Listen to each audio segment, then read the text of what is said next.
This week in game news, we got confirmation that Undertale is in development for Linux. Square Enix has announced a publishing deal with Milestone to bring fancy racing games to North and Latin America, the first being Sebastian Loeb Rally Evo, out March 15th for the Xbox One, PS4, and Windows. Microsoft has acquired Minecraft EDU, a company that puts Minecraft to work, or play, in classrooms. Sega announced the 3D Classics collection for the 3DS. Some details regarding the development of Jonathan Blow's upcoming The Witness have leaked, and, well, let's just leave it at leaked. Star Wars Battlefront III. No, not the new game that's just Battlefront that was just released. No, this is the Star Wars Battlefront III, the one that was in development until Disney wound up buying Lucasfilm. That Star Wars Battlefront III has been leaked. Punch Club made over $1 million and is coming to Android on January 28th, and as per usual, we have all the latest game releases and news. This is the Blackman and Robin Game News Update. The music in today's episode was provided by Rob KTA. This is his Disco House remix of Death by Glamour from Undertale. You can check out more of his work at soundcloud.com/RobKTA. First off, regarding Star Wars Battlefront 3, the assets leaked on a certain image board. Users were able to download the unfinished game, which requires an Xbox 360 dev kit to run. From the looks of things, the game had come along decently. It's clear that it still needed plenty of polish, mind you, but it looked surprisingly good for something so unfinished. Now, will you ever get to play Star Wars Battlefront 3? Legally, no. Of course, dedicated Star Wars fans won't let the law stand between them and making this game available to others. The way things are going right now, it seems that some of the fans with technical know-how have plans to cobble together a Franken version of this game. Will they survive the copyright cops from the House of Mouse? Tune in next time and find out. Disclaimer, you might not find out next time. Or the time after that. It could be some time before we hear anything from the Star Wars Battlefront 3 front. Nonetheless, it is something that we'll be keeping an eye on. If you've been looking forward to Star Fox Zero, good news. This upcoming game is set to be released on April 21st, 2016 in Japan, and on April 22nd in North America. There's still no word on a European release date. Star Fox Zero is the next game in the Star Fox franchise. It's coming to the Wii U, and it looks really quite good. Besides the space dogfighting that we've come to expect from the Star Fox series, however, there will also be some ground-based fights. Besides being a spaceship, apparently the R-Wing can also transform into some sort of walking mecha. Here's hoping the game turns out well when it's released on the Wii U this year. There was a time when the Atari 2600 was state-of-the-art fun. It doesn't get any better than this. Right on, Bobby! Are you big on retro gaming? I'm not talking about these kids and their 16-bit stuff, I mean old school, we're talking Atari here. If so, good news. Atari has announced the Atari Vault, or at least the company that now owns Atari has announced the Atari Vault, and it's yet another collection of their games. This one, however, comes with some fancy new features, namely Steam integration, revamped user interfaces for some of the games, improved controls, and online multiplayer. Thus far, Asteroids, Centipede, Missile Command, Warlords, and Tempest have been confirmed. The Atari Vault is in development by Codemystics and will be out spring of 2016. Regarding Microsoft's acquisition of Minecraft EDU, Microsoft has announced that they plan to keep this version of Minecraft Educational Edition priced at $5 per student. That's your Minecraft Educational Edition account that would be linked to your Windows account. There's massive educational potential for Minecraft.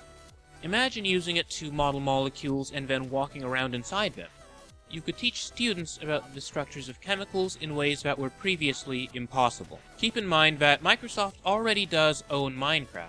Back in November of 2014, Microsoft purchased Mojang, the parent company that developed Minecraft, for over $2.5 billion. Hopefully, Microsoft manages Minecraft EDU well. It's a concept with a lot of potential to go right, but there's also a whole lot of room for something to go wrong. The thing is, if you know Minecraft, you know that by its nature, it's very freewheeling and open. If the educational edition of Minecraft is locked down and takes away this freedom, the students are just going to wind up getting bored. On the other hand, if students are given plenty of freedom but not enough guidance, they may wind up running off doing their own thing and not learning the lessons that they were supposed to be learning through this technology. What do you think? Are you an educator, and have you already employed Minecraft Educational Edition, or perhaps just plain Minecraft in the classroom? Let us know on Twitter at Blackman and Robin. We'd be happy to share your thoughts on next week's episode.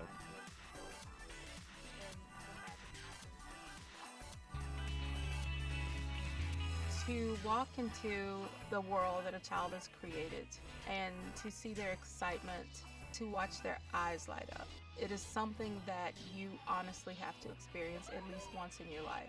They are able to connect what they're doing, their actions, in this seemingly play game environment, but they begin to make connections to their learning. And when they're doing that, and you're only bounded by your imagination, the sky's really the limit.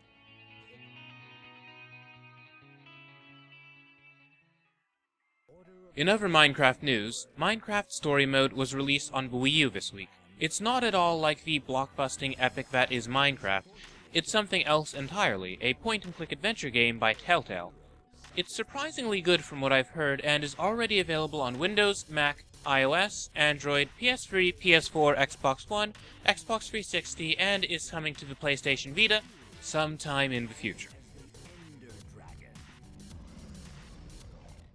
A new Paper Mario game has been released. Mario & Luigi Paper Jam is out now for the 3DS. It mixes up characters from the assorted Paper Mario games and their universes. According to reviews, it's alright. While the game has some nice mechanics, it's bogged down by weak writing, dull pacing, and an overall lack of innovation. It's not a bad game, but if you've played other Mario RPGs, you might be disappointed with this one. On the subject of the PlayStation Vita, that platform got Oddworld New and Tasty this week. It's a platformer set in the trippy world of, well, Oddworld. It's also available on PS4, PS3, Wii U, Xbox One, Mac, Windows, and Linux.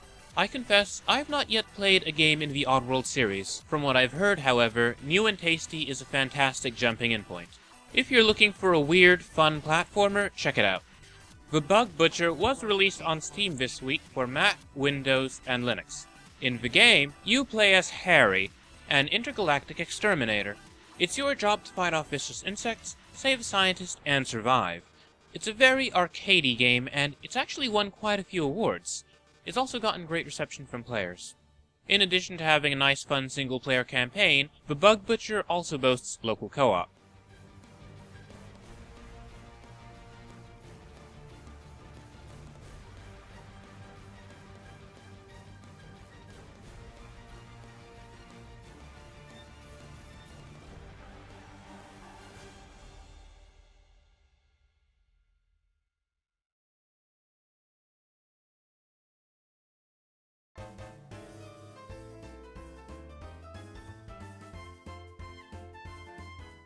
The Westport Independent was released on Steam this week, and it's a game about newspapers, propaganda, corruption, and censorship.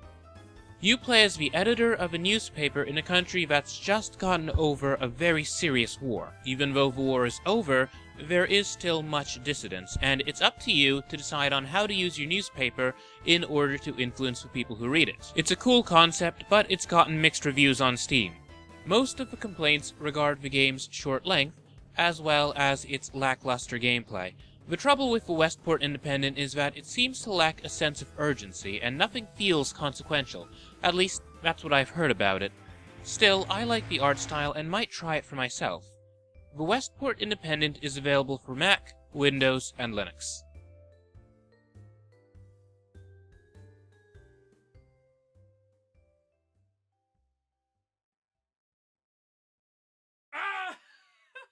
What happens when you combine every party game ever created together? That would be pretty stupid. But we did it anyway. Another game released on Steam this week is Move or Die, a 4-player co-op game in which the rules of the game change in every round. The game has gotten great reviews thus far, and the developers have announced that they plan to consistently update the game with free DLC, which is quite generous of them. Personally, I think the game looks a bit like something by the Behemoth. If you're a fan of Castle Crashers or Battle Block Theater, you'll know what I'm talking about. That sort of chaotic multiplayer madness. If Move or Die sounds like your sort of thing, check it out. It boasts both local and online multiplayer and is available for Windows, Mac, and Linux.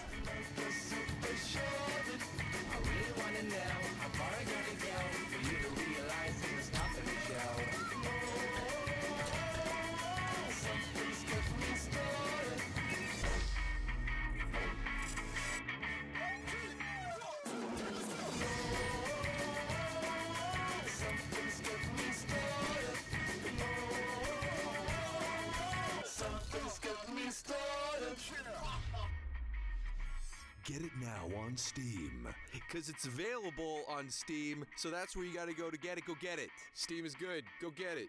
Go get it. Go get it. Go get the game. Go get it. It's great. It's fun. Go get the game. Where'd you go? Go!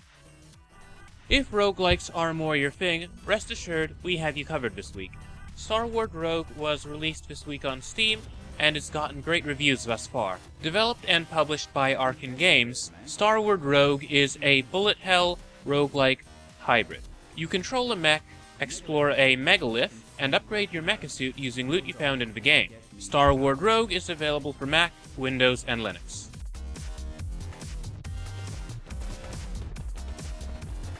Claim your equipment and weapons on site. Learn on the job, I always say.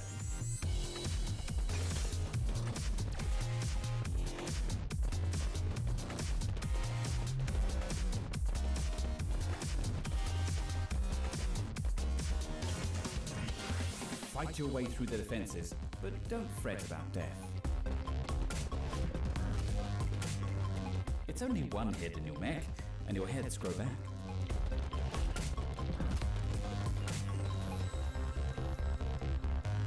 My name is Rodney, and I've been waiting a long time.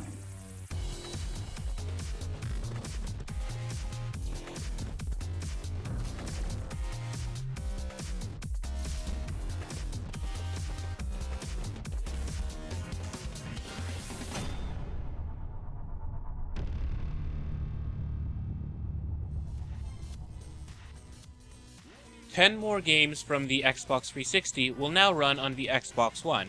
They are Aegis Wing, Agent Booty, Counter-Strike Go, Jeremy McGrath's Off-Road, Sam & Max Save the World, Skullgirls, Small Arms, Soul Calibur, Space Giraffe, and The Witcher 2 Assassins of Kings, the last game being free until February 5th, 2016. Personally, I can vouch for Aegis Wing. It's a free arcade shmup, it's quite challenging and well worth your time. It's best to play with a co-op partner. Co-op in Aegis Wing is great whether you're playing locally or online. In virtual reality news, Dreams of Dali has been opened and it looks incredible. In case you've not heard of Salvador Dali, what you should know is that he was one of the coolest artists of all time. He specialized in surrealism, and surely you've seen his painting of The Persistence of Memory, which is a painting of the melting clocks. Well, the Dali Museum in St. Petersburg, Florida, has opened up a special new exhibition that combines his work with virtual reality. It's part of the exhibit Disney and Dali, Architects of the Imagination. It's open from now until June 12, 2016. If you can't make it to the Dali Museum, don't feel bad. At some point, they'll likely release the Dreams of Dali VR exhibit to download through the internet.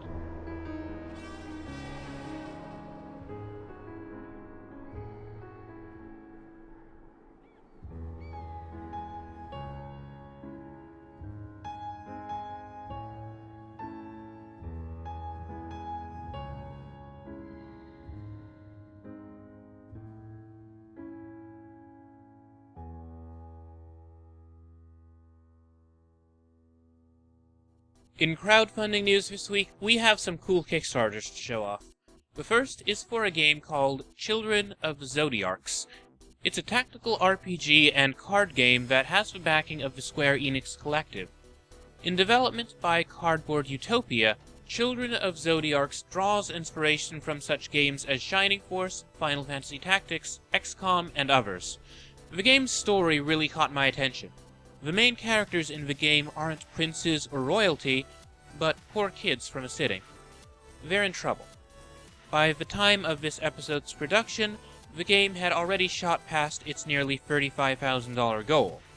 Children of Zodiarcs is in development for Mac and Windows and is set to be released August of 2016.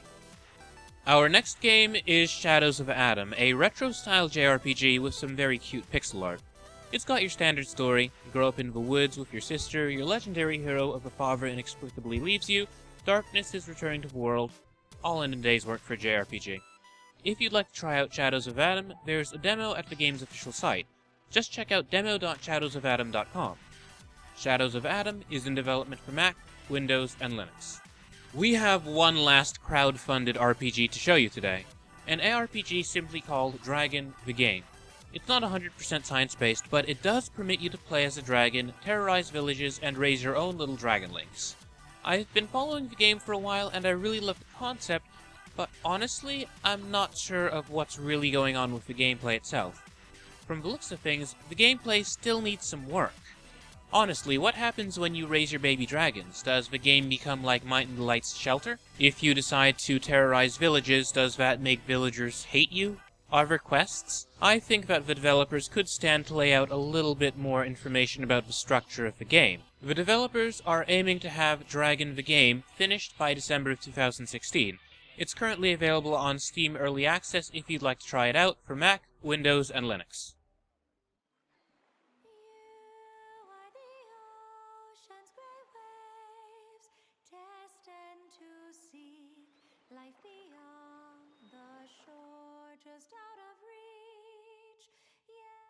Not sick of RPGs yet?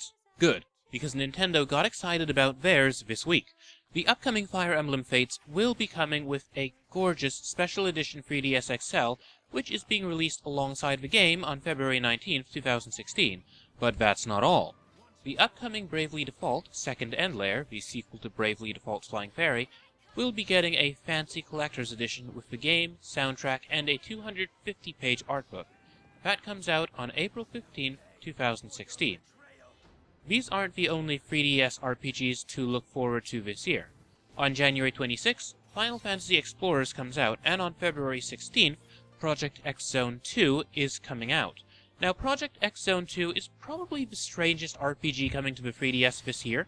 It combines characters from an assortment of games by Sega, Capcom, and Bandai Namco.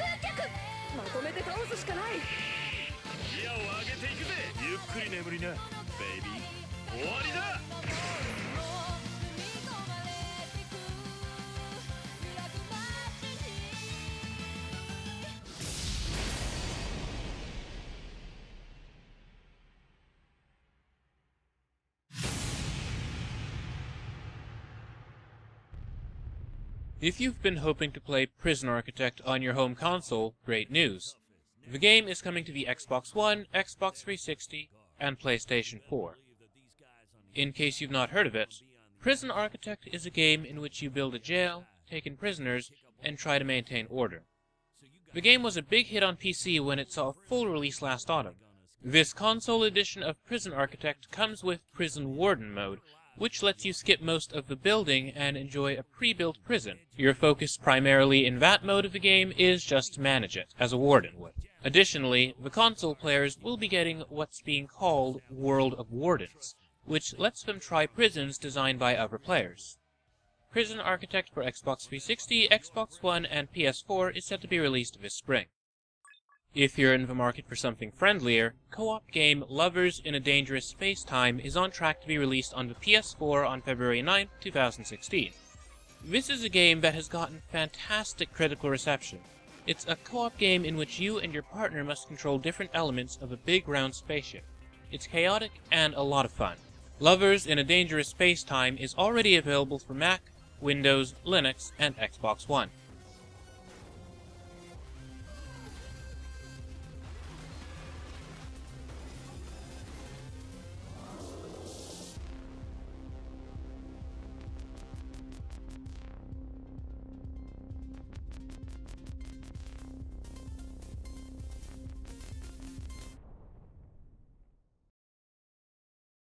Finally, a new expansion is coming to Cities Skylines.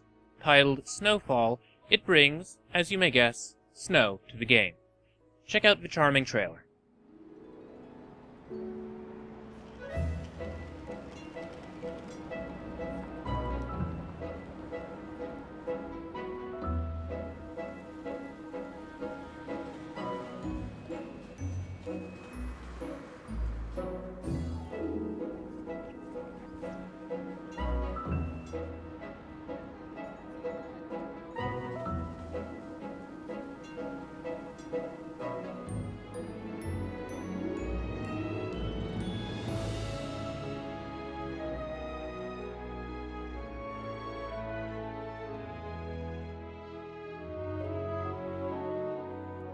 Well, that's it for this week's game news. For all the latest, be sure to follow at Blackman and Robin on Twitter and Instagram for all the best game news, reviews, previews, and interviews. Check out our site, blackmanandrobin.com, for links to the cool stuff from today's episode. Be sure to follow me at Jordan_Cameron for my own views. Driven by innovative virtual reality technology and network services, cyberspace has become a part of everyday life.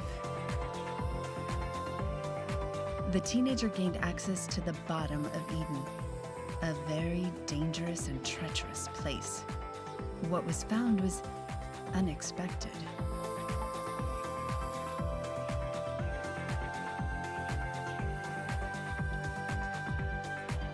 A part of the teenager's mind data was destroyed by an eater, a monster that emerged out of thin air, leaving their body half-digitized, almost cyborg-like. That's where I came in. Oops, I haven't introduced myself. I'm Kyoko Kuremi, just your average cyber detective. It was meeting the teenager that first got me involved in this crazy affair. Incidents committed by hackers using Digimon in cyberspace. Bizarre changes in the real world. A single mastermind behind these crimes. When the world is in crisis, a wish from a girl will create miracles and perhaps save the Digimon.